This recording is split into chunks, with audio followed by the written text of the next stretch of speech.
Assalamualaikum warahmatullahi wabarakatuh. Innal hamdalillah nahmaduhu wa nasta'inuhu wa nastaghfiruh wa na'udzu billahi min syururi anfusina wa min sayyiati a'malina. May yahdihillahu fala mudilla lahu wa may yudlil fala hadiya lahu. Asyhadu an la ilaha illallah wa asyhadu anna Muhammadan 'abduhu wa rasuluh. Rabbi shrah li sadri wa yassir li amri wahlul 'uqdatam min lisani yafqahu qawli. Apa kabar teman-teman semuanya? Alhamdulillah kita bisa ketemu di kesempatan sore hari ini di bulan yang sangat mulia, bulan Ramadan. Jadi kita bisa ngabuburit bareng.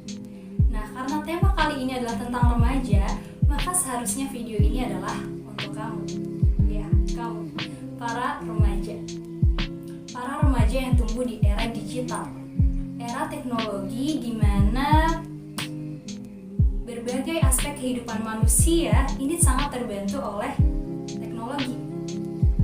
Adanya sistem komputer telah memudahkan kita untuk melakukan berbagai hal hanya melalui segenggam smartphone. Jual beli online, pesan ojek online, meeting online, bahkan virtual tour, jalan-jalan online. Hanya dengan satu kali klik di sosial media, kita bisa berbagi informasi dan pesan dalam bentuk gambar, suara, tulisan, tidak hanya dari Sabang ke Merauke, tidak hanya dari Indonesia ke Amerika, tapi juga dari hati ke hati. Pertanyaannya, kemudahan akses informasi ini mau kita penuhi dengan apa? Kerusakan atau kebaikan? Era digital ini menjadi fasilitas dari Allah untuk kita berdakwah. Jangan mau hanya jadi konsumen sosial media. Jangan mau hanya menjadi penonton. Kita juga perlu jadi aktor. Buatlah proyek kebaikan. Manfaatkan akun pribadi maupun akun organisasi kita untuk menyebarkan hal-hal yang baik. Allah berfirman dalam Quran Surah Ali Imran ayat 110. Kuntum khairu ummah ukhrijat linnas ta'muruna bil ma'ruf wa tanhauna 'anil munkar wa tu'minuna billah. Kita ini adalah umat terbaik gitu, yang Allah keluarkan, yang Allah munculkan, yang Allah lahirkan untuk manusia. Dan kita ini menyeru pada yang ma'ruf, mencegah dari yang munkar, dan kita beriman kepada Allah. Rasulullah SAW bersabda dalam hadis riwayat Tirmizi, sampaikanlah dariku walaupun hanya satu ayat. Jadi kewajiban dakwah ini ada pada setiap mukmin, ada pada setiap pengikut Rasulullah SAW. Ada padamu dan ada padaku. Dan peluangnya besar banget. Kita bisa membuat satu konten yang kita unggah di sosial media kita. Kemudian kita tinggal tidur, kita tinggal makan, kita tinggal sekolah dan kuliah, ngerjain tugas. Lalu kita tinggal untuk bahkan liburan, dan pahalanya bisa tetap mengalir ke kita. Karena barangkali di luar sana ada orang yang akhirnya mulai menggunakan hijab dengan baik. Ada orang yang barangkali mulai semangat untuk rajin sholat. Ada orang yang barangkali ditimpa ujian bertubi-tubi, menyalahkan Allah, tapi kemudian dia belajar untuk bersabar, belajar untuk tawakal, kemudian merekah senyumnya hanya karena satu konten yang kita unggah. Masya Allah kan? Tapi harus mulai dari mana untuk bisa mengemban peran dakwah di era digital? Mari kita mulai dari topik yang paling fenomenal bagi remaja. Apa itu? Cinta. Dakwah adalah manifestasi cinta. Ketika kita mencintai Allah, ketika kita mencintai Rasulullah, ketika kita mencintai Al-Quran, ketika kita mencintai Islam dan memahami letak keindahannya, ya selayaknya orang jatuh cinta, kita ingin mengumumkannya pada dunia, ya kan? Pepatah Arab mengatakan, man ahabba syai'an kasura zikruhu. Barang siapa yang mencintai sesuatu, dia akan banyak menyebutnya. Coba dia lihat, kalau ada seseorang yang menyukai film tertentu, dia pasti akan banyak bercerita tentang film itu. Bahkan barangkali itu berpengaruh besar dalam kehidupannya, dalam pola pikirnya dan lain sebagainya, dalam gaya hidupnya. Begitulah. Dan ini menjadi evaluasi bagi diri kita. Apa sih yang saat ini kita cintai? Apa yang saat ini banyak kita bicarakan? Apa yang saat ini banyak kita lihat, banyak kita nikmati? Apa yang saat ini banyak dibagikan di sosial media oleh para remaja? merasakan manisnya iman tidak akan sanggup menyimpannya sendirian. Ia pasti ingin berbagi. Dia ingin berbagi tentang apa yang ia rasakan. Dia ingin berbagi tentang apa yang ia harap orang lain rasakan. Karena ia mencintai orang lain, ia mencintai masyarakat. Ia ingin berbagi tentang apa yang dia cintai untuk orang lain yang juga ia cintai karena Allah. Maka perdalamlah sujud kita. Kenali lagi Allah. Tadaburi lagi Al-Quran. Baca lagi sejarah. Insya Allah kita akan menumbuhkan cinta bersama-sama. Yang kedua, selanjutnya Rasulullah SAW bersabda dalam hadis riwayat Bukhari dan Muslim, "Innamal a'malu binniyati wa innama likulli imrin ma nawa." Amal seseorang itu tergantung dengan niatnya, dan seseorang itu akan mendapatkan sesuai apa yang diniatkan.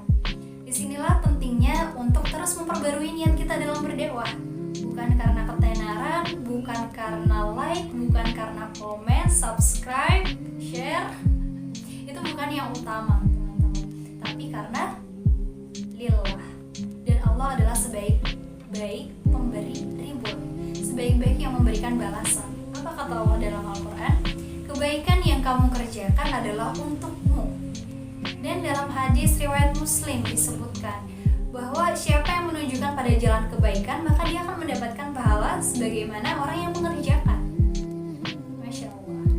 Jadi cinta plus perbaikan niat yang berkesinambungan terus menerus, tidak berhenti, insya Allah akan membuat kita tidak mudah terbang dengan sanjungan, juga tidak mudah jatuh dengan pukulan di era digital, di mana banyak sesuatu itu yang mudah menjadi viral, mudah menjadi viral, di mana hal yang viral itu pasti responnya beda-beda, ada yang setuju dan ada yang tidak setuju. Selanjutnya yang ketiga adalah belajar. Milikilah landasan ilmu. Tidak terburu-buru menyimpulkan, tidak terburu-buru klik tombol share. Mungkin kita bisa cek ulang, mungkin kita bisa konsultasi, mungkin kita bisa baca sumber-sumber yang tersedia. Dengan ilmu ini insya Allah kita jadi tidak mudah panas ketika ada perbedaan pendapat. Dengan ilmu insya Allah kita bisa lebih bijak menyikapi datangnya gelombang informasi yang kadang-kadang menyulut emosi. Dengan ilmu insya Allah kita jadi lebih bijak untuk menentukan gitu ya, kapan sesuatu itu perlu dibagi dan kapan sesuatu itu belum perlu dibagi. Nah, insya Allah jadi kita lebih siap untuk terjun sebagai peran kita di dunia digital.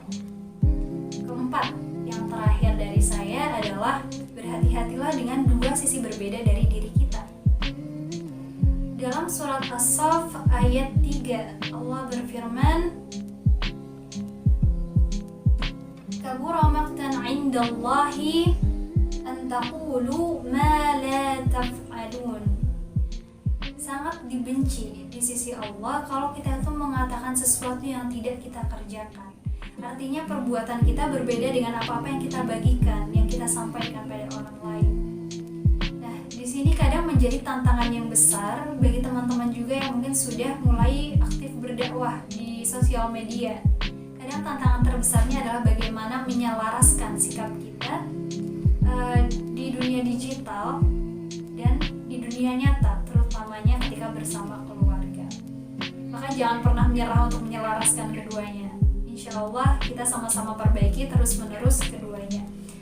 Baiknya juga jika kita merasa diri kita belum mengaplikasikan hal itu, jangan dibagi dulu. Kita coba mengaplikasikannya untuk diri kita sendiri dulu. Kita coba berbagi sedikit-sedikit ke orang-orang yang terdekat kita, baru kita bagikan ke sosial media. Demikian yang dapat saya sampaikan di kesempatan kali ini. Dengan 4 hal ini, semoga peran dakwah kita bisa semakin baik kualitasnya, semakin semangat berkaryanya, semakin semangat berdakwahnya. Karena era digital ini memanglah dunia kita, para remaja dengan berbagai macam konten dan kreativitas yang luar biasa di luar sana. Dan untuk kamu yang punya keahlian dalam bidang teknologi, kamu punya amanah besar untuk menciptakan inovasi yang bermanfaat di bidang ini. Semangat ya! Wa ma khalaqtul jinna wal insa illa liya'budun. Niatkan segalanya untuk ibadah, segala apapun bentuk kesibukannya, insya Allah akhirnya akan indah. Sekarang sudah gelap di luar, sudah azan, saatnya berbuka puasa. Selamat berbuka. Aqulu qouli hadza wastaghfiru wa huwal ghafurur rahim. Nun wal qalami wama yasturun. Wassalamualaikum warahmatullahi wabarakatuh.